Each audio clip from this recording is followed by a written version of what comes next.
सभापर्व भाग 51वा द्यूत पर्व पुढे चालू. दुर्योधन पुढे सांगतोय, अहो भरतकुळी माझे पिता, ऐका मी आता काय सांगतोय ते.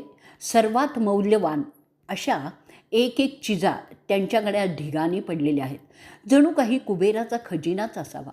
मी ते सगळं पाहून माझी शुद्ध हरवून गेलो आहे. एका पाठोपाठ एक असे राजे कुठून कुठून ते ऐवज आणून देत होते, ते सुद्धा मला समजण्याच्या पलीकडेच होतं. त्यात काही नैसर्गिक होतं आणि काही माणसांनी बनवलेले असे सगळ्या प्रकारचे होते.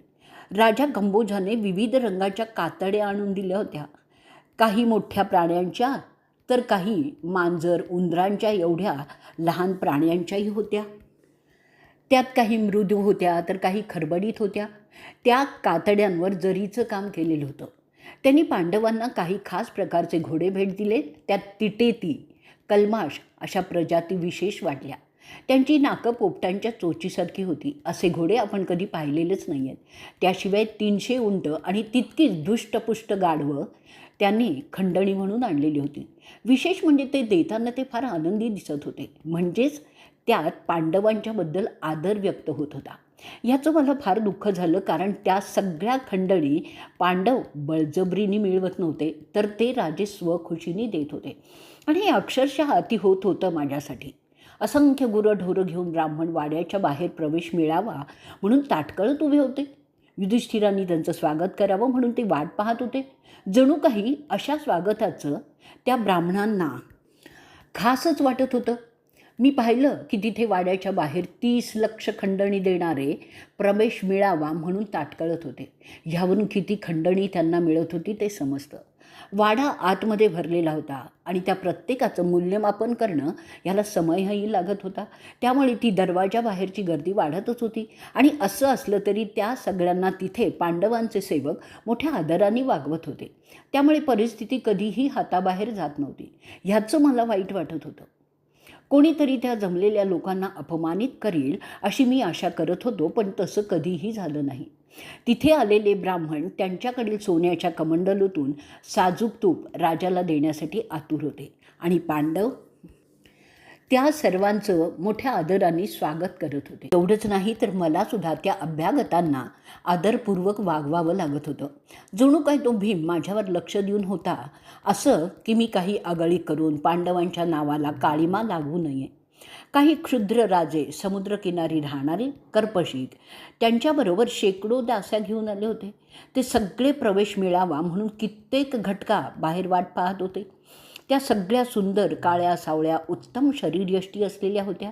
त्यांच्या अंगावर जरीची वस्त्र होती. काहींनी रंकू प्रजातीचे हरणाचं कातडं आणलेलं होतं. त्यात वैरमन, परदास, तुंग आणि कितव जातीचे खरीपाची शेती करणारे समुद्रकिनारी राहणारे शेतकरीही होते. रानात राहणारे, परदेशात राहणारे, समुद्राच्या पलीकडील असे बरेच लोक त्याच्यात होते.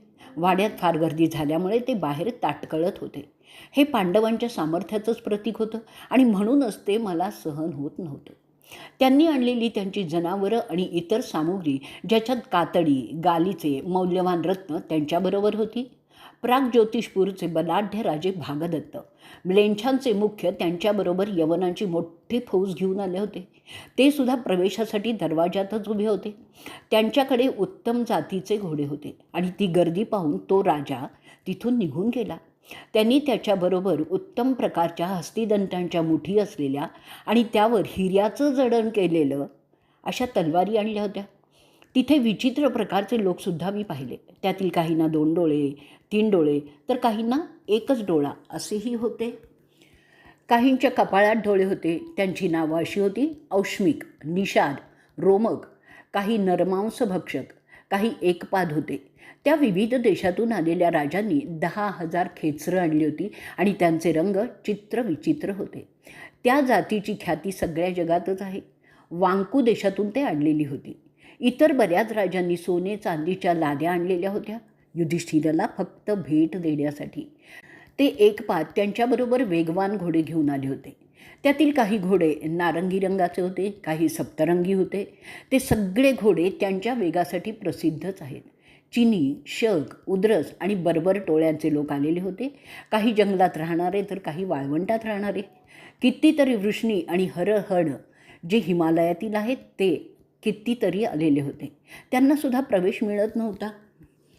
ते सगळे त्यांच्याबरोबर खेचरांच्या विविध प्रजाती पाळत होते. काही खेचरांच्या त्वचेला मृदू स्पर्श होत होता. वल्लिकांनी गांडीचे आणलेले होते, त्याची लोकर मृदू होती. ती चीन देशातून आलेली होती. ती लोकर रंकू जातीच्या हरिणाची होती. त्यांचे कपडे तागाचे होते. काही किड्यांचे म्हणजे तसर किंवा रेशीम धागे वापरलेले होते. अशा प्रकारची विविध वस्त्र त्या लोकांनी खंडणी म्हणून आणलेली होती आणि ती कापसापासून बनवलेली नव्हती. काही अभ्यागतांनी शस्त्रास्त्र आणली होती. त्यात तीक्ष्ण धारेच्या तलवारी, कुऱ्हाडी, समशेरी, चाकू आणि सुरेही आणलेले होते. ते यवनांकडून आलेले होते. काहींनी अत्तर आणली होती. त्यांचं सुगंध दरवळल्यानंतर आसमंत प्रसन्न होत होते. ते सगळे प्रवेश नाही म्हणून बाहेर ताटकळत उभे होते. शक, तुर्क, कंख आणि रोमन यांनी हजारो मोठे हत्ती आणले होते. ते एवढे होते की त्यांना बघताना माना वर कराव्या लागत होत्या. त्याशिवाय घोडेही होते. अगण्य इतकं सोनं, चांदी, हस्तिदंत त्या वाड्याच्या दरवाजात ढीग लावून ठेवलेले होते, कारण आता आत ठेवायला जागाच नव्हती.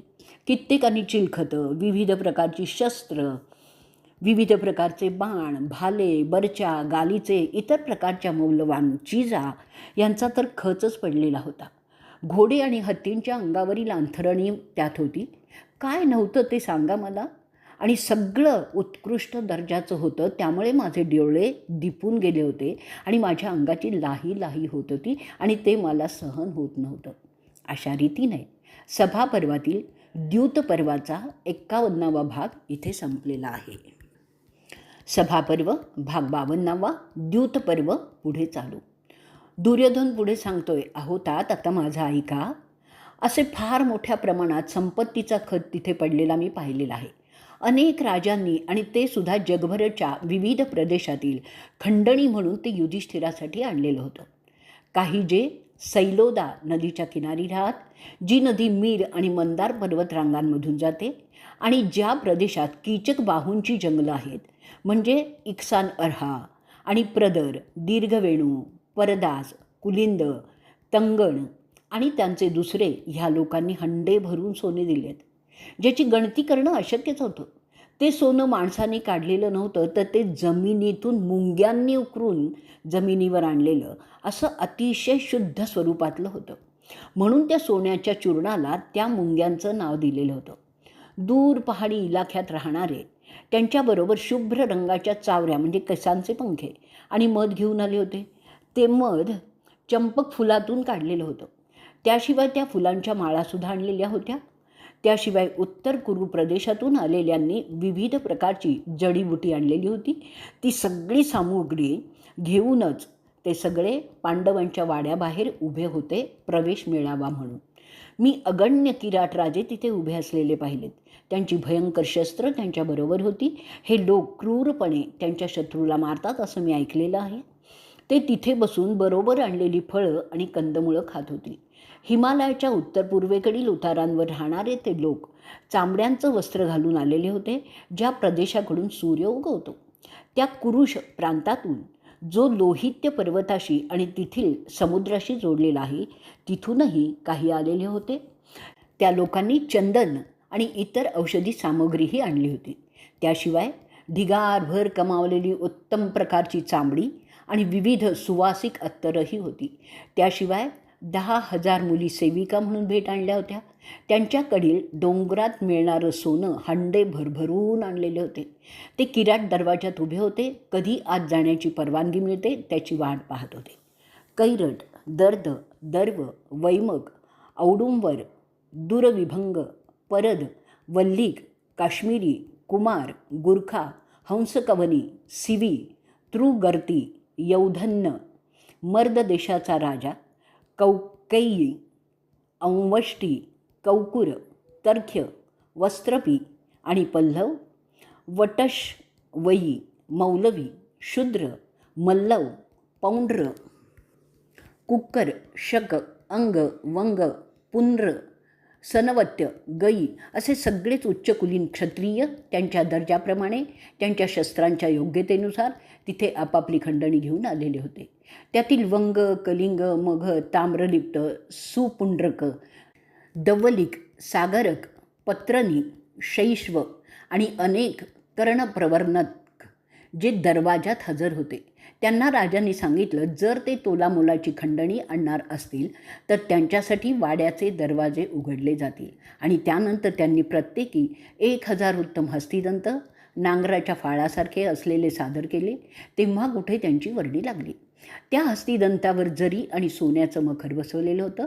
त्यांच्या पाठीवर गुलाबी रंगाच्या बुरणूस होतं. त्याशिवाय युद्धाच्या चिलखताने सज्ज असे ते होते. अशी महागडी खंडणी दिल्यानंतर त्यांच्यासाठी दरवाजे उघडले गेले असा दिमाग होता त्या पांडवांचा. त्याशिवाय माहीत नसलेले असे अगणित राजे आलेले होते भेटी घेऊन. त्यांनी मौल्यवान रत्न, माणकं, हिरे, मोती असे जवाहर आणलेले होते. गंधर्वांचा राजा, जो अर्जुनाचा मित्र म्हणवतो, तो सुद्धा आलेला होता. त्यांनी 4000 अश्व भेट केले.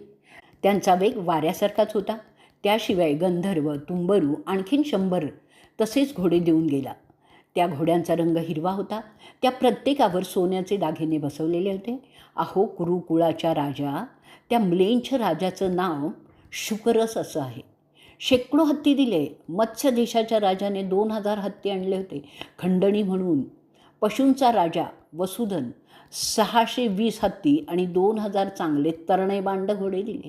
त्या सुळ्यावर सोन्याचे दागिने घातलेले होते. इतर अनेक राजेसुद्धा आपापल्या भेटी घेऊन येतच होते. यज्ञसेनाने पंडूंच्या मुलांसाठी त्या यज्ञात कामाला येण्यासाठी 14000 सुंदर तरुणी आणल्या होत्या. त्यांच्याबरोबर इतर कामासाठी पुरुष माणसं आणि त्यांच्या बायकाही आल्या होत्या. हजारो हत्ती रथ घेऊन तो वृष्णी कुळातील वासुदेव आलेला होता. त्यांनी त्याचं राज्यसुद्धा त्या यज्ञासाठी दान केलेलं होतं.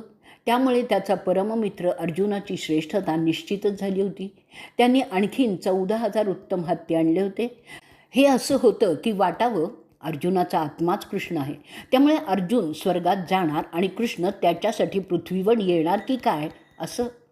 चोल देशाच्या राजाने असंख्य हंडे भरून मलय देशाचं प्रसिद्ध सुगंधी चंदनाचं तेल आणलेलं होतं. त्याशिवाय चंदनाची खोडं, कोरफडीची पातं द्रदुसरच्या डोंगरातून आणलेली होती. त्याशिवाय जरीकाठ असलेली पातळ साड्या, लुगडी अशी बायकांची वस्त्रही होती.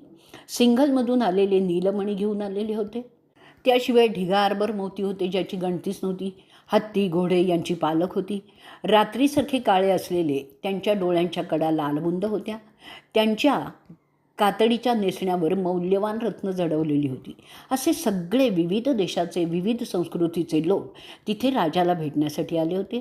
त्याशिवाय असंख्य ब्राह्मण, क्षत्रिय आणि वैश्य ज्यांना पांडवांनी मदत केलेली आहे, तसेच त्यांचे सेवक म्हणजे शूद्रही आलेले होते.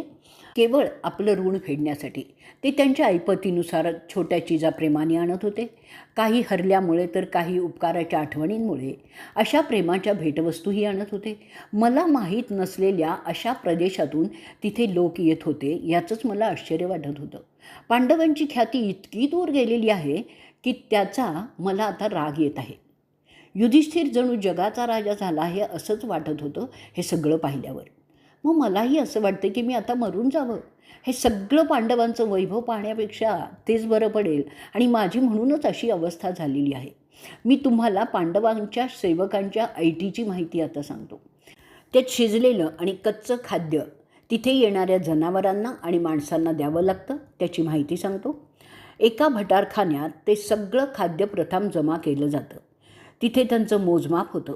दुसऱ्या ठिकाणी त्यातलं शिजवायचं ते नेलं जातं. त्यानंतर शिजलेलं खाद्य लोकांना दिलं जातं. त्यामुळे सगळेच आनंदात असतात. कोणीही उपाशी नसतो. पांडवांच्या नोकरात केवळ खाण्यापिण्याची व्यवस्था आहे असं नाही, तर त्यांच्या अंगावर दागिनेही असतात. ते एखाद्या श्रीमंतासारखे दिसतात. आपल्या राज्यातील एखाद्या श्रीमंतापेक्षाही ते जास्त श्रीमंत आहेत असं मला वाटलं. त्याशिवाय 88 स्नातक दररोज तिथे जेवत असतात.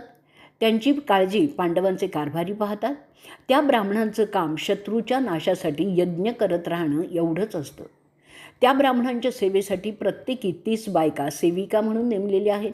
ते सगळे ब्राह्मण सोन्याच्या ताटात जेवतात. त्या सामान्य ब्राह्मणांचा रुबाब आपल्यासारखा आहे हे पाहून माझं चित्त उसळून निघालेलं आहे. त्याशिवाय शुक्ल ब्रह्मचर्य आचरणारे 10,000 संन्यासी पांडवांच्या आश्रयाला आहेत. ते घोर तपस्या करूनच राजासाठी पुण्यसंचय करत असतात. ते सुद्धा सोन्याच्या ताटात जेवतात.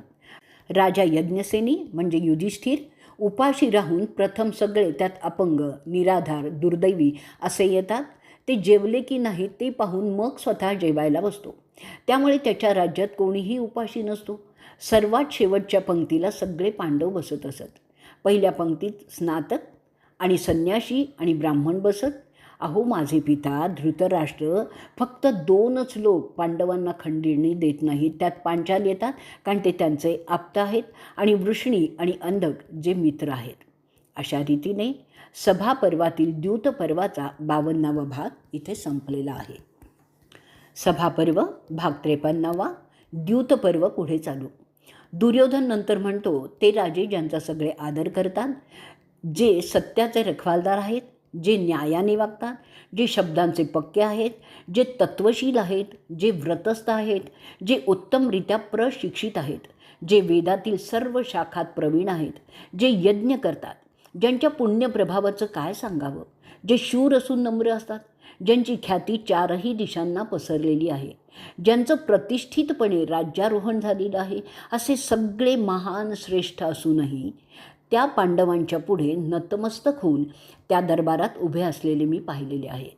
मी पाहिलं आहे हजारो गायींचं दूध भरलेलं शुभ्र तांब्याचे हंडे घेऊन यज्ञासाठी राजे स्वतः घेऊनच युधिष्ठिराकडे जात होते. ते यज्ञात ब्राह्मणांना द्यावं म्हणून युधिष्ठिर घेत होता. यज्ञाच्या समारोपाच्या वेळी ते सगळे राजे शुद्ध जनाने भरलेले हंडे घेऊन येत होते. त्यावेळी राजा वल्लिक सोन्याने मढवलेला रथ घेऊन येतो. राजा सुदक्षिण स्वतः 4 घोडे कंबोज जातीचे उत्तम त्या रथाला जोडतो. त्या रथाला राजा सुनीत ध्वजाचा दांडा बसवतो. त्या दंडावर छेडीचा राजा स्वतः ध्वज लावतो. दख्खनचा राजा व्यक्तिशः त्या ठिकाणी पहारा देत होता. मगध देशाचा राजा युधिष्ठिराला वारा घालण्यासाठी उभा होता. महारथी वसुदन एका 60 वर्षाच्या हत्तीवर बसून मत्स्य देशांच्या सोन्याने मढवलेल्या रथात राजा एकलव्य जोडे घेऊन, राजा अवंती उत्तर स्नानासाठी पाणी घेऊन, राजा चेकितन हातात भाला घेऊन, काशीचा राजा धनुष्य घेऊन, राजा शल्य समशेर घेऊन उभे होते. ज्या समशेरीची मूठ सोन्याची होती आणि त्यावर हिरे बसवलेले होते. एवढी तयारी झाल्यानंतर ज्येष्ठ ऋषी धौम्य आणि द्वैपायन, नारद, असित ऋषींचे पुत्र देवल राजाच्या रोहणाच्या विधीसाठी राजासाठी उभे होते. ते त्या विधीत राजावर अक्षतम शिंपणारा असतात. ते महान ऋषी मोठ्या आल्हाददायक मनाने त्या अक्षतम युधिष्ठिरावर शिंपतात. इतर तितकेच श्रेष्ठ ऋषी त्याला अनुमोदन देतात आणि त्यानंतर ते वेदशास्त्र संपन्न जमदग्नींच्या मुलांसह युधिष्ठिराला भेटतात. ते सगळे मंत्र उच्चारून ते 7 ऋषी इंद्राला आवाहन करतात की त्यांनी हा राजसूय यज्ञाचं फलित मान्य करावं. ह्या प्रसंगी युधिष्ठिरावर सत्यकीनी विधीपूर्वक छत्री धरलेली होती. राजाच्या 2 बाजूस उभं राहून भीम आणि धनंजय चावऱ्या घेऊन त्या हलवून वारा घालत होते. त्याशिवाय नकुल आणि सहदेव चामर घेऊन उभे होते. 1000 निष्क सोनं वापरून विश्वकर्माने वरुणासाठी तयार केलेलं शंखू साक्षात समुद्रदेव तिथे घेऊन आलेला होता. तो शंखू आधीच्या कल्पात ब्रह्माने इंद्राला भेट दिला होता. त्या शंखूतून कृष्ण स्वतः युधिष्ठिराला अंघोळ घालतो. हा विधी यज्ञ समाप्तीच्या वेळी संपन्न झाला आणि ते सगळं पाहून माझं चित्त भडकून गेलेलं आहे. तुम्हाला काय सांगू, मी बेभानच झालेलो होतो. समुद्राचं पाणी आणण्यासाठी लोक पूर्व, पश्चिम, दक्षिण समुद्राकडे जातात, पण इथे स्वतः समुद्रच त्यांचं पाणी घेऊन येतो. म्हणजे कमालच झाली ना त्या पांडवांच्या सामर्थ्याची. मग मी हे कसं सहन करणार, तुम्हीच सांगातात. आपण समजतो फक्त पक्षीच उत्तरेकडे जाऊ शकतात, परंतु हे पांडव त्याच्याही पलीकडे गेले त्यांचं राज्य वाढवण्यासाठी. तिथून आणलेले हजारो शंख त्या यज्ञात वेळोवेळी वाजवले गेलेत. त्यांच्या गर्जनेने आसमंत दुमदुमून जात होता. जसे ते शंख फुंकले जात तसं त्यांचे एकत्र ध्वनी सर्वत्र ऐकू जायचं आणि माझ्या अंगावरील रोम ताठ उभे राहत. एका वेगळ्या प्रकारच्या भयाच्या भावनेने कित्येक राजे ते फुंकताना घेरी येऊन पडत असलेले मी पाहिलेत. त्याचवेळी दृष्टद्युम्न, सत्यकी, पंडूचे 5 पुत्र आणि केशव असे मिळून 8 जण मात्र ते शंखू जोरजोराने फुंकून वाजवत होते. त्या अशक्त राजांच्या त्या घेरी येऊन पडण्यामुळे कित्येकांना त्यांचं हसू पण येत होतं आणि त्या हसणाऱ्यात मीसुद्धा होतो. त्या घटनेमुळे पांडवांच्या ताकदीचं दर्शन होत होतं. त्या विधीनंतर विभत्सू म्हणजे अर्जुन प्रमुख ब्राह्मणांना 500 बैल दान करतो, ज्यांच्या भल्या मोठ्या शिंगांवर सोन्याचा पत्रा बसवलेला होता. तो यज्ञ यशस्वीरित्या संपन्न केल्यामुळे तो कुंतीपुत्र युधिष्ठिर हरिश्चंद्रासारखा इंद्राच्या बरोबर बसण्याच्या योग्यतेचा झालेला होता. ते वैभव रतिदेव, नभग, जौनस्व, मनु किंवा राजा पृथुवेणाचा मुलगा भगीरथ, ययाती, नहुषा अशा कोणाही तेजस्वी राजाला मिळवता आलेलं नव्हतं. ते पृथाच्या पुत्रांचं यश, वैभव पाहूनच माझी जगण्याची वासनाच संपुष्टात आलेली आहे. हे पाहत राहण्यापेक्षा मेलेलं चांगलं असा विचार माझ्या मनात सारखा येत आहे आणि मी त्या भीमापुढे 1000 वेळा हरल्यासारखाच होत आहे. मी इथे राजा असलं तरी त्यांच्यापुढे मी यत्किंचितच ठरत आहे. नवीन पिढी पांडवांचं वैभव पाहत मोठी होईल आणि जुने ते पाहत मरून जाईल. त्याची चर्चा सर्वत्र होत राहील. मग आम्हा कौरवांचं काय होणार? अशा रीतीने सभापर्वातील द्यूतपर्वाचा 53वा भाग इथे संपलेला आहे. सभापर्व भाग 54, द्यूतपर्व पुढे चालू. ते दुर्योधनाचं यज्ञाचं वर्णन ऐकल्यावर धृतराष्ट्र त्याला म्हणतात, अरे दुर्योधना, तू माझा ज्येष्ठ पुत्र आहेस. माझ्या पहिल्या बायकोपासून तू झालेला आहेस, म्हणून तू अशा रीतीने पांडवांचा मत्सर करणं आपल्या घराण्याच्या इब्रतीला शोभत नाही. जो द्वेष मत्सराच्या अग्नीत होरपळतो तो कधीही सुखी होऊ शकत नाही. तसा माणूस जिवंतपणी मरण यातना भोगतच असतो. तू जाणतोसच की तुझे चुलत भाऊ खोटं काम कधीच करत नाही. ते पूर्णतया पापभीरू आहेत. आता ते अतोनात संपन्न झाले आहेत. त्यांची सांपत्तिक स्थिती तुझ्यासारखीच उच्च दर्जाची झालेली आहे. त्यांच्याशी सलोख्याचं नातं ठेवणं इतर काही करण्यापेक्षा जास्त सोयीचं आहे असं माझं मत आहे. कारण पांडव कधीही तुमचा म्हणजे कौरवांचा द्वेष मत्सर करीत नाहीत. म्हणून तू त्यांचा द्वेष करणं बंद करणंच आपल्या सगळ्यांच्याच हिताचं आहे. अरे दुर्योधना, तू मित्र आणि दोस्त राष्ट्र यांच्यामध्ये पांडवांच्या इतकाच ख्यातनाम आहेस. तुला तुझ्या चुलत भावांच्या मालमत्तेचा मोह धरणं शोभत नाही. जर तुला त्या यज्ञामुळे मिळणारी प्रतिष्ठा आकर्षित करत असेल तर आपण दुसरा एक यज्ञ करू शकतो. त्या यज्ञाचं नाव तुला माहीत आहे, सप्ततंतू. तो तू मोठ्या वैभवाने करून तुझी इच्छा पूर्ण करू शकतोस. पाहिजे असेल तर मी आत्ताच त्यासाठी पुरोहितांची नेमणूक करतो. त्या यज्ञासाठी सुद्धा सगळीकडील राजे तुझ्याकडे रीघ मोठ्या आनंदाने लावतील. ते सुद्धा तुझ्यासाठी मोठमोठ्या देणग्या आणतील. तुला माहीत आहे की दुसऱ्याच्या मालमत्तेचा मोह धरणं हे एक महापाप समजलं जातं. त्याच्या कमाईत खुश राहतो तो खरा सुखी समजला जातो. तुझ्याकडे जे दैवाने दिलेलं आहे ते सांभाळणं आणि वाढवणं ह्यातच आपलं हित आहे हे लक्षात घे.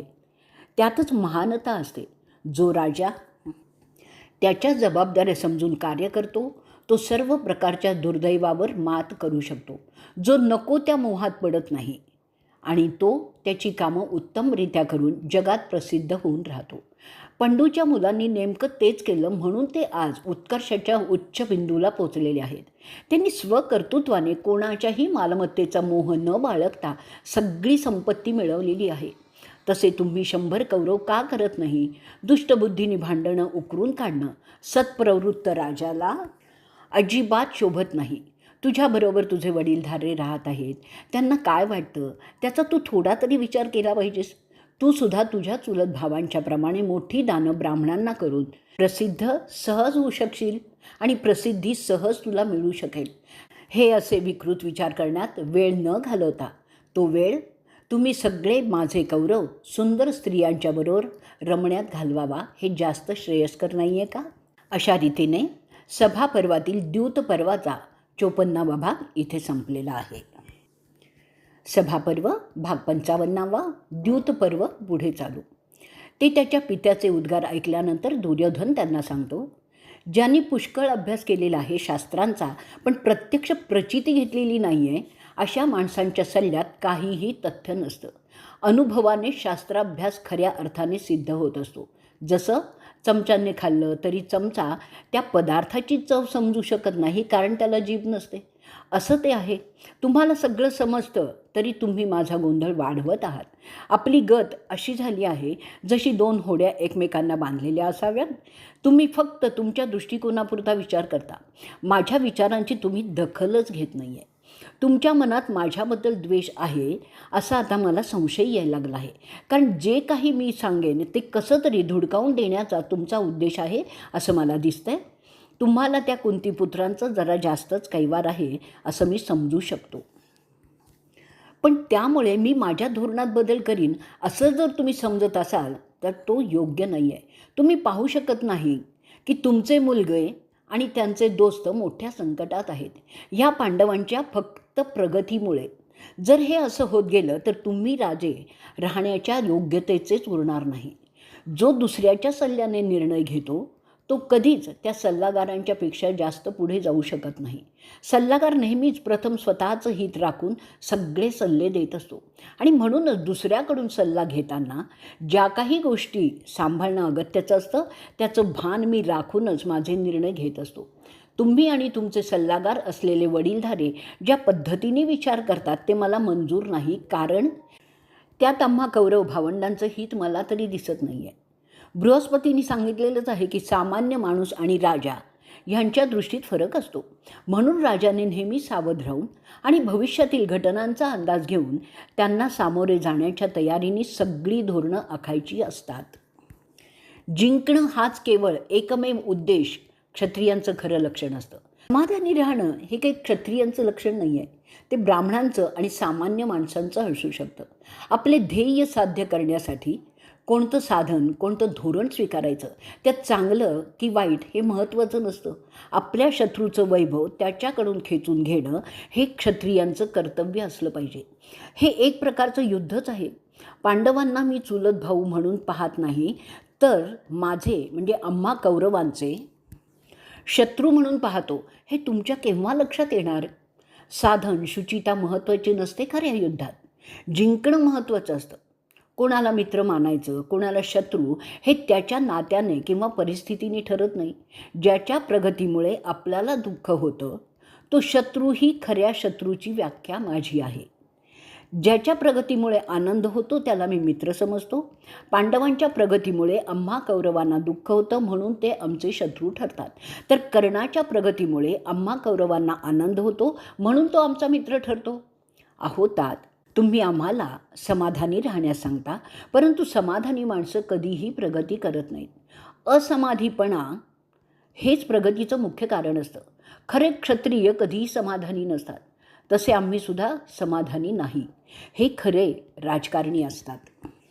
जो क्षत्रिय समाधानी झाला त्याचा नाश होणारच असा अनुभव आहे.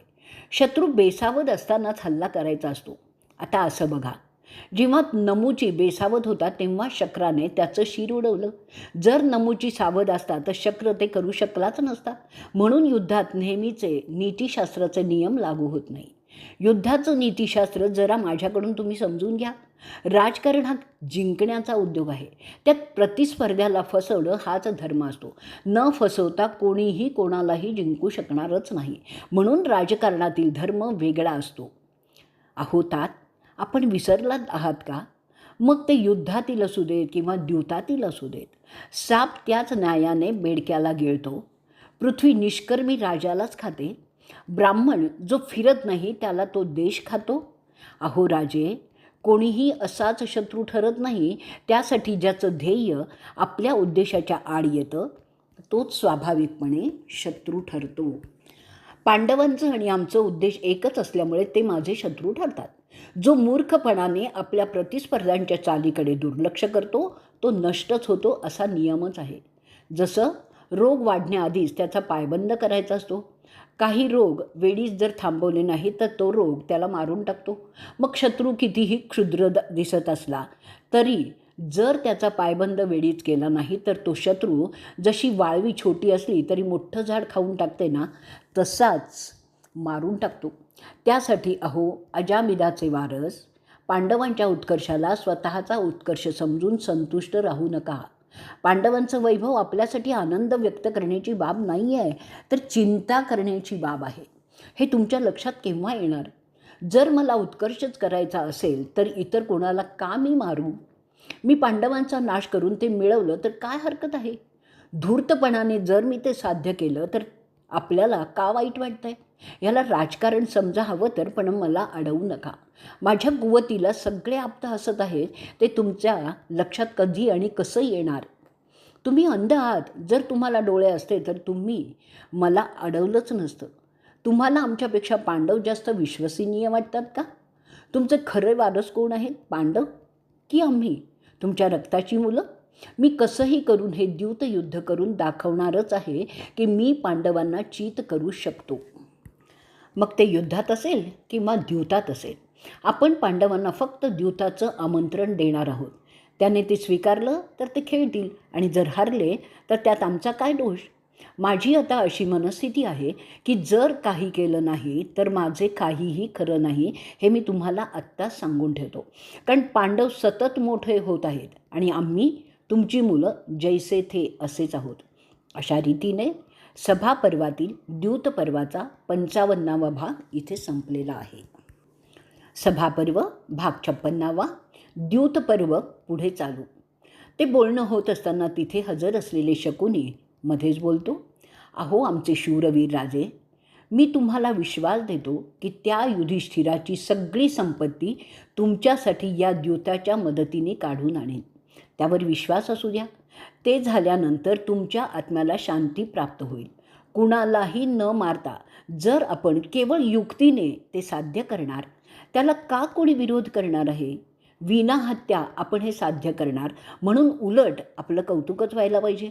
मला फक्त द्यूताचे फासे टाकण्याची परवानगी द्या, बाकी नुसतं तुम्ही पाहत राहा. शकुनी मोठ्या आत्मविश्वासाने बोलतो. म्हणून कृपया त्या कुंतीपुत्राला आणखीन वेळ न दवडता द्यूताचं आमंत्रण द्या. मी एका वेगळ्याच प्रकारचा योद्धा आहे. माझं द्यूत हे धनुष्य, फासे माझे बाण, त्यांचं फेकणं माझ्या धनुष्याची दोरी, आणि द्यूताचा सारीपाट आहे माझा रथ. दैववादी युधिष्ठिराला समजू द्या की कसे त्याचे फळफळलेलं हे दैव माझ्या द्यूताने मी उलटवतो ते. ते विश्वासपूर्ण उद्गार ऐकल्यानंतर दुर्योधन त्याच्या बापाला म्हणतो, हा पहा माझा मामा, त्याच्या द्यूतकलेने युधिष्ठिराचं दैव फोडणार आहे आणि आपल्याला ती संपत्ती विनायुद्ध म्हणजेच शांततेच्या मार्गाने कोणाचाही मृत्यू न होता मिळवून देण्याचं आश्वासन देत आहे. तरी त्याला द्यूत खेळण्याची परवानगी द्यावी. पाहूया युधिष्ठिराचं दैव मोठं की माझ्या मामाचा द्यूत मोठा. दुर्योधनाची आग्रही भूमिका ऐकल्यानंतर तो अंध राजा आपल्या मुलाला सांगतो, अरे दुर्योधना, तुला माहीत आहे ना की मी कोणताही निर्णय माझ्या धाकट्या भावाची संमती घेतल्याशिवाय करत नाही, म्हणून मी प्रथम त्यांच्याशी बोलीन, मग काय ठरेल तसं करू. ते ऐकल्यावर हात झटकत दुर्योधन म्हणतो, ते तुमचे बंधू नेहमी पांडवांच्याच बाजूचे असतात. त्या आमच्या काकाचं मत आमच्या विरुद्धच नेहमी असतं, म्हणून मला खात्री आहे की ते ह्या दूताच्या प्रस्तावाला मंजुरी देणार नाहीत. जो राजा दुसऱ्याच्या सल्ल्यावर अवलंबून असतो तो कधीच निर्णय घेऊ शकत नाही.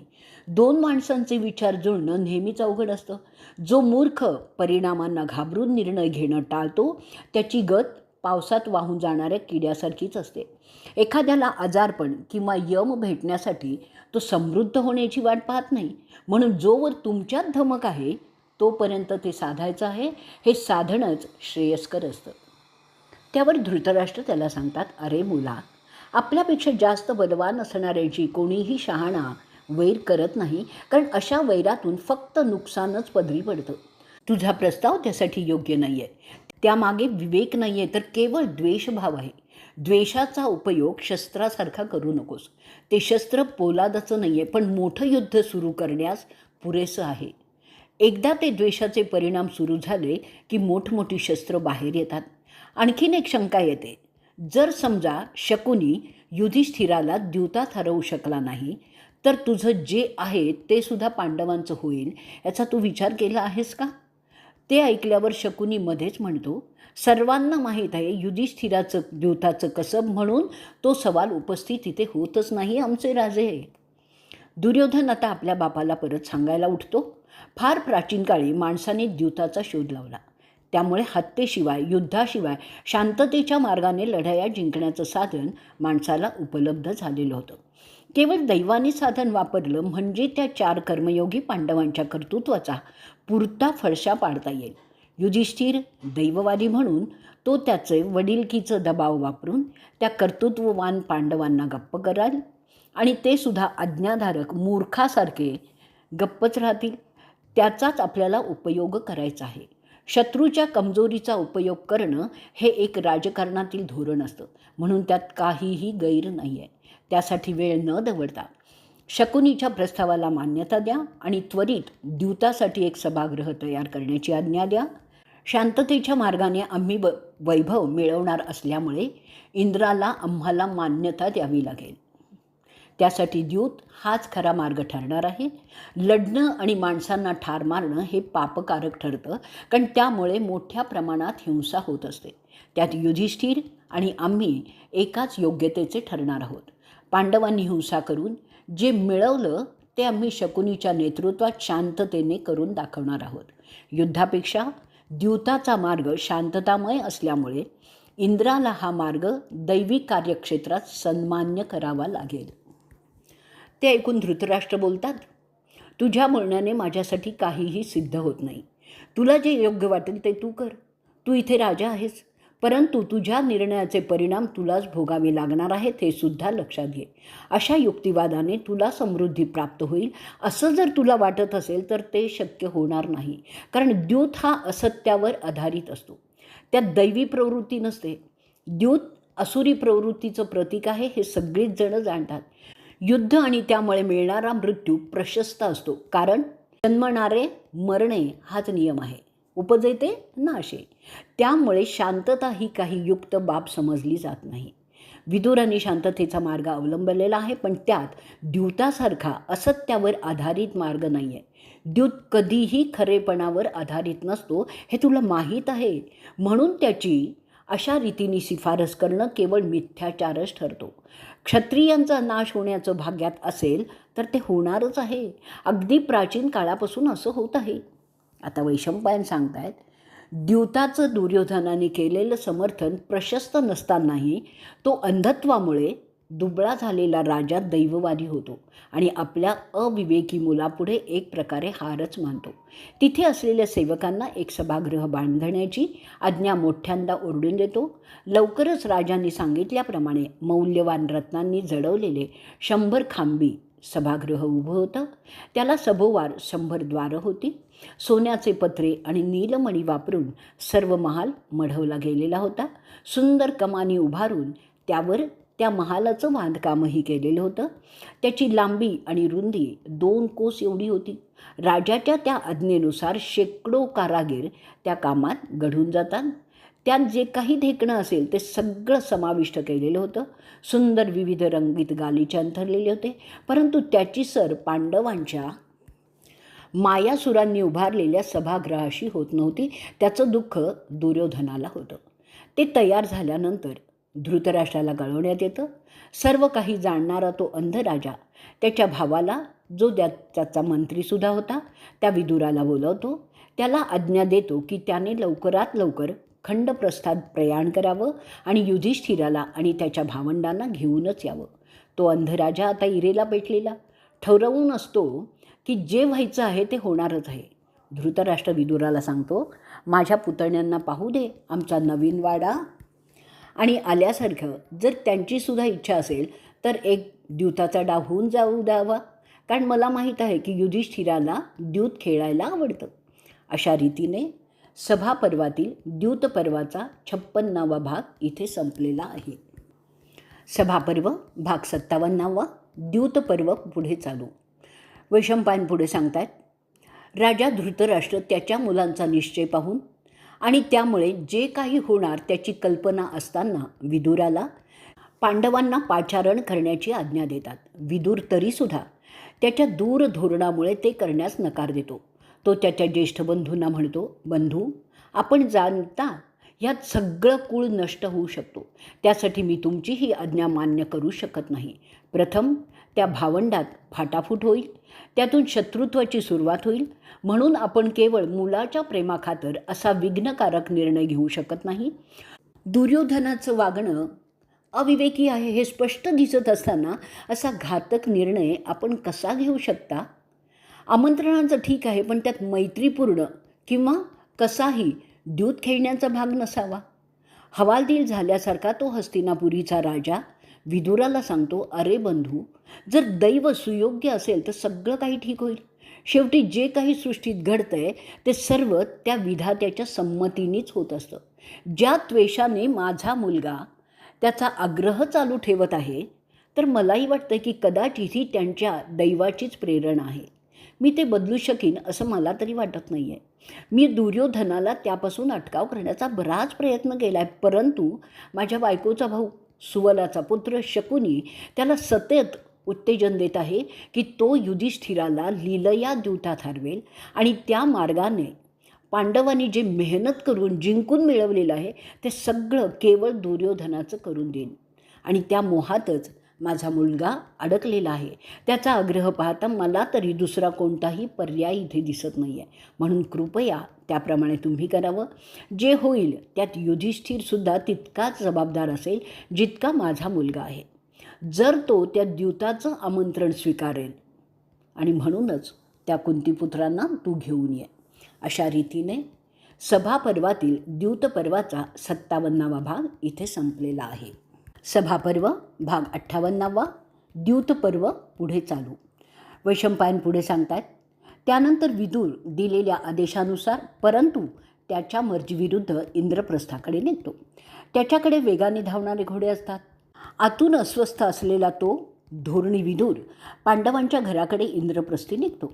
तिथे पोचल्यावर तो तडक पांडवांच्या वाड्याकडेच जातो. तिथे अनेक ब्राह्मण त्याची पूजा करून स्वागत करतात. तो महाल कुबेराच्या महालासारखा दिव्यच होता. त्यानंतर तो धृतराष्ट्राचा गुणी प्रधान युधिष्ठिराला भेटतो, ज्याचा जन्मदाता यम आहे. त्याचे तो तेजस्वी अजमिदा, जो सत्याचा पुरस्कर्ता आहे, असं युधिष्ठिर स्वागत करतो. तो अजातशत्रू विदुराचं पूजन करतो आणि त्यानंतर तो धृतराष्ट्र आणि इतर वडीलधाऱ्यांचं क्षेमकुशल विचारतो. विदुरांच्या चेहऱ्यावरून युधिष्ठिर समजतो की काहीतरी बिघडलेलं आहे.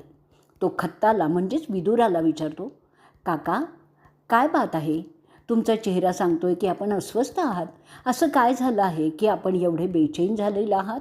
तुम्ही इथे मजा करायला आला आहात का? सर्व काही तिथे ठीकठाकच आहे ना? धृतराष्ट्राचे पुत्र आज्ञाधारकपणे सगळं काम करतायत की नाही? का ते नेहमीप्रमाणे काहीतरी आगळी करून म्हाताऱ्या बापाला त्रास देत आहेत? मला आशा आहे सर्व काही यथायोग्य आहे, अशी मी आशा करतो. अशी सगळी पृच्छा ऐकल्यावर त्याला विदुर सांगतो, धृतराष्ट्र आणि त्याची मुलं बरी आहेत. त्याच्या सगळ्या सोयऱ्यांच्या मदतीने त्यांचा राज्यकारभारही व्यवस्थित चालू आहे. त्याचा कारभार इंद्राच्या कारभारासारखाच आहे. त्याची मुलं त्याच्या आज्ञेत आहेत आणि सगळं काही उत्तम आहे. तो प्रभावी राजा स्वतःचं महत्त्व वाढवण्याच्या योजना आखतोय. कुरु राजाने तुमच्या ख्याली खुशालीची चौकशी करण्यासाठी मला इथे पाठवलेलं आहे. तुम्हाला काही दिवसांसाठी हस्तिनापूरला येण्याचं आमंत्रण देण्यासाठीच त्यांनी मला पाठवलेलं आहे. त्यांनी एक नवीनच महाल बांधलेला आहे. तो तुमच्या महाला इतका श्रेष्ठ आहे का ते पाहण्यासाठी पृथाच्या पुत्रांना त्यांनी बोलवलेलं आहे. तिथे थोडे दिवस मजा करावी, खेळावं आणि आनंद करावा असं त्यांचं म्हणणं आहे. इथे युधिष्ठिराला आवडणारा द्यूताचा डावसुद्धा आयोजित केलेला आहे, म्हणजे तो त्याच्या प्रिय खेळात रमू शकेल. इतरही त्यांच्या आवडीच्या खेळात रमू शकतील. एकंदरच सर्व विचित्र वीर्यांची नातवंड एकत्र आनंदात राहावीत असं त्यांना वाटतंय. तरी तिथे निघण्यास तयार व्हावं. इतर सगळे कुरु घराण्याचा आप्ता आधीच आलेले आहेत. फक्त तुम्ही नव्हतात म्हणून मला तुम्हाला आणण्यासाठी पाठवलेलं आहे. एरवी सगळ्यांच्या खेळाची व्यवस्था होते, पण तुझ्या आवडीच्या द्यूताची व्यवस्था कोणी करत नाही. म्हणून तुझ्यासाठी खास द्यूत खेळणारे सुद्धा बोलवलेले आहेत. बरेच दिवसापासून तू द्यूत खेळलेला नसशील, तर तुझी ती इच्छा इथे पूर्ण करू शकशील. अहो इंद्रप्रस्थाचे प्रभू, आमच्या राजाचं हे आमंत्रण आपण स्वीकारावं आणि निघावं. युधिष्ठिर विदुराला म्हणतो, जर आम्ही द्यूत खेळायला बसलो तर आमच्यात भांडणं होणारच. ज्या माणसाला हे माहीत आहे तो असं द्यूत खेळण्याचं आमंत्रण कसं स्वीकारेल? तुम्हाला काय वाटतं आम्ही काय करावं? तुमच्या आज्ञेनुसारच आम्ही तिथे वागू. ते ऐकून विदुर त्याला सांगतो, मला माहीत आहे की द्यूत दुःखाचं कारण आहे. मी राजाला ते न करण्याचं सांगतोय, पण तो त्याच्या मतात बदल करण्यास तयारच नाही आहे. म्हणून त्यांनी मला तुम्हाला आमंत्रण देण्यासाठी पाठवलेलं आहे. मला पसंत नाही आहे ही योजना, परंतु आता तुम्ही मोठे झाला आहात, तेव्हा तुम्ही तुमचे निर्णय स्वतः घ्यायलाच पाहिजेत. युधिष्ठिर बोलतो, मला सांगा, तिथे धृतराष्ट्राच्या सोबत आणखीन कोण लुच्चे जुगारडे जमा झालेले आहेत? मला सगळं सांगा. अहो आमचे विश्वासू काका, काहीही लपवून ठेवू नका. तिथे मला कोणाबरोबर खेळावं लागेल तेही सांगा. आमच्या मालमत्तेवर कोणाची नजर आहे ते मला समजलं पाहिजे. त्यावर विदुर सांगतोय, तिथे गंधारचा राजा शकुनी तुझ्याबरोबर खेळणार आहे. तो द्यूतात अव्वलच आहे, कधीही आजवर हरलेलाच नाही आहे. डाव लावण्यात आणि तो जिंकण्यात तो कोणालाही हरणारा नाही आहे. त्याशिवाय विविगती, राजा चित्रसेन, सत्यव्रत, पुरुमित्र, जय असे इतरही खेळणार आहेत. युधिष्ठिर म्हणतो, म्हणजे जबरदस्त जुगारी खिलाडी तिथे जमणार आहेत, जे द्यूतात लुच्चेगिरी करण्यात एक नंबर अव्वल आहेत. कोणीही कितीही खोटा असला तरी शेवटी विधाताच्या मर्जीबाहेर काहीही जात नाही. जुगारसुद्धा नशिबाचाच खेळ आहे असं मी समजतो. मग त्यात कितीही लुच्चेगिरी कोणीही करोत, मी मात्र धृतराष्ट्र बोलवतोय म्हणूनच तिथे जाऊन द्यूत खेळणार नाही. पिता आपल्या पुत्रासाठी काहीही करत असतो. मला खात्री आहे ह्यात दुर्योधनाचा डाव आहे. परंतु अहो काका, मला खरं ते सांगा, काय आमच्यासाठी योग्य असेल? विचारण्याचं कारण आम्ही नेहमीच तुमच्या मार्गदर्शनाची प्रतीक्षा करत असतो. मी द्यूत खेळण्यास उत्सुक नाही आहे. त्या लुच्च्या शकुनीने मला आव्हान दिलं तरी मी ते घेणार नाही. परंतु जर त्यांनी मला आव्हान दिलं तर मी काय करावं? मला ते आव्हान स्वीकारावंच लागेल, नाहीतर तो आमच्या इब्रतीचा प्रश्न होईल. क्षत्रियाला दूधसुद्धा खेळता आलंच पाहिजे आणि त्यातसुद्धा त्याला यश मिळवायलाच पाहिजे. असं म्हणतात, युद्ध आणि द्यूत हे दोन मार्ग क्षत्रियांना अवगत असलेच पाहिजेत. द्यूतात काय किंवा युद्धात काय, लुच्चेगिरी असतेच. खऱ्या लढाया अखेरीस लुच्चेगिरी करूनच जिंकता येतात. जेव्हा लढण्याची कुवत कमी असते तरी ते सर्वमान्य असतं. नशीब दोनही ठिकाणी तितकंच बलवत्तर असतं. मी आजवर जे प्राप्त केलं आहे ते माझ्या नशिबानेच असं मी समजतो. वैशंपायन नंतर सांगतायत, विदुराशी एवढं बोलल्यावर तो हस्तिनापुराला निघण्याच्या तयारीला लागण्याची आज्ञा करतो. दुसऱ्या दिवशी राजा युधिष्ठिर त्याच्या सर्व परिवारासह, म्हणजे ज्याच्यात द्रौपदी आणि इतर बायकाही होत्या, हस्तिनापुराकडे निघतात. युधिष्ठिर विचार करत असतो, असं वाटतंय डोळ्यांसमक्ष एखादी तेजस्वी गोष्ट खाली कोसळत आहे. केवळ दैवाच्या खेळामुळे. दैव आपल्याला विवेकापासून दूर ठेवतं. बऱ्याच वेळी आपल्याला माहीत असूनही आपण त्या धोक्याच्या ठिकाणी जातो, कारण दैव ते करायला लावतं. इच्छा असू देत किंवा नसू देत, तो माणूस त्या गोष्टी करण्यास प्रवृत्तच होतो, कारण परिस्थिती त्याला दुसरा पर्याय ठेवतच नाही. कोणीही त्याला त्याने घेतलेल्या निर्णयावरून दोषी ठरवू शकतो, पण त्या निर्णयावर असलेला दैवाचा प्रभाव कोणीही समजून घेत नाही. दैव कोणालाही टाळता येत नाही. जेव्हा आपलं दैव सोयीस्कर असतं तेव्हा सगळे कर्तृत्वाचंच कौतुक करतात, पण जेव्हा दैव सोयीस्कर नसतं तेव्हासुद्धा तितकंच उत्तम कर्तृत्व असलं तरीही त्याच्यात यश येत नाही आणि त्या कर्तृत्वाची निर्भत्सना होत असते. असा विचार बोलत बोलत तो राजा विदुरांबरोबर जास्त काहीही न बोलता निघतो. तो शत्रुघ्न वल्लिकाने दिलेल्या रथातून आपल्या कुटुंबियांसह प्रवासास निघतो. त्याच्या अंगावर त्याच्या योग्यतेप्रमाणे देखणा पोशाख होता. त्याच्याबरोबर त्याचे बंधू त्यांच्या रथातून येत होते. त्यांच्या त्या रथाच्या पुढून ब्राह्मण चालत होते. ते सगळे त्यांच्या काकांच्या आमंत्रणामुळे जरी जात होते तरीही त्यांना त्यामागील उद्देशांबद्दल शंका होत्या. युधिष्ठिराप्रमाणे ते दुसरे पांडवसुद्धा दैवाच्या खेळाचा अंदाज घेत होते. काळाचा असा कोणता खेळ यामुळे सुरू होत आहे त्याचा विचार ते करत होते. हस्तिनापुराला आल्यावर तो इंद्रप्रस्थाचा राजा त्याच्या काकाला भेटतो. त्यानंतर तो आणि त्यांची भावंड भीष्म, कृप आणि द्रोण यांना भेटतात. तो तिथे सगळ्यांना आलिंगन देतो. परस्पर आलिंगनामुळे ते आपापलं प्रेमही व्यक्त करतात. त्यानंतर ते सोमदत्तास भेटतात. त्यानंतर दुर्योधनाला भेटतात. त्याबरोबरच शल्य, शकुनी आणि दुसरे राजे जे तिथे आलेले होते त्यांनासुद्धा भेटतात. आणि त्यानंतर तो दुःशासनाला आणि इतर सगळ्या कौरवांनाही भेटतो. नंतर तो जयद्रथाला भेटतो. इतर सगळे कुरु घराण्यातील कुटुंबियांनासुद्धा भेटतो. त्या सगळ्या भेटीगाठी झाल्यावर ते धृतराष्ट्राच्या कक्षात जातात आणि त्यांची चुलती गांधारीला आपला आदर व्यक्त करतात. तिच्या अनेक सुना सगळ्या तिथे त्यांना भेटतात. त्यांना गांधारी शुभेच्छा देते. त्यानंतर युधिष्ठिर त्याच्या वृद्ध काकाला भेटतो. धृतराष्ट्र त्याच्या कपाळाचं चुंबन घेतो.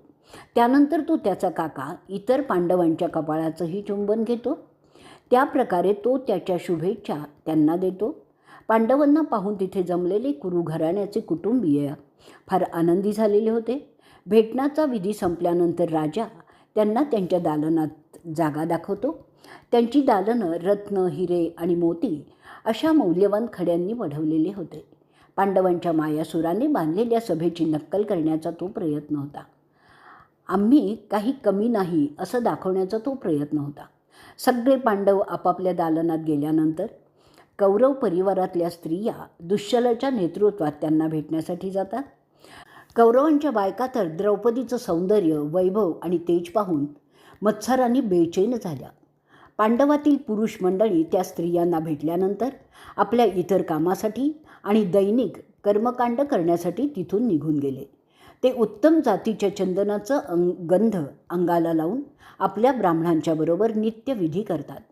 सुदैव सदैव आपल्याबरोबर राहावं म्हणून ते अंगावर शुभचिन्ह गंधाने काढतात.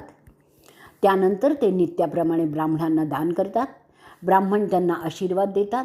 हे सर्व नित्याप्रमाणेच होतं. ते सगळं झाल्यावर ते जेवतात. त्यांचं जेवण स्वादिष्टच असतं. त्यानंतर ते निद्रा घेण्यासाठी आपल्या कक्षात जातात. त्यांच्या झोपड्याच्या कक्षात सुमधुर संगीत सुंदर स्त्रियांकडून वाजवलं जात होतं. त्यांची रात्र त्या स्त्रियांबरोबर मजेत गेली. ते जसे उठले तिथे पुन्हा श्रवणीय धून ऐकू येत होती. सगळंच मोठं आनंदमय होतं. नेहमीचे प्रातर्विधी उरकून आणि धार्मिक विधी उरकून ते सभागृहात आले. तिथे आधीच द्यूत खेळणारे जमा झालेले होते. ते त्यांचं स्वागत करतात आणि अशा रीतीने सभापर्वातील द्यूत पर्वाचा 58वा भाग इथे संपलेला आहे.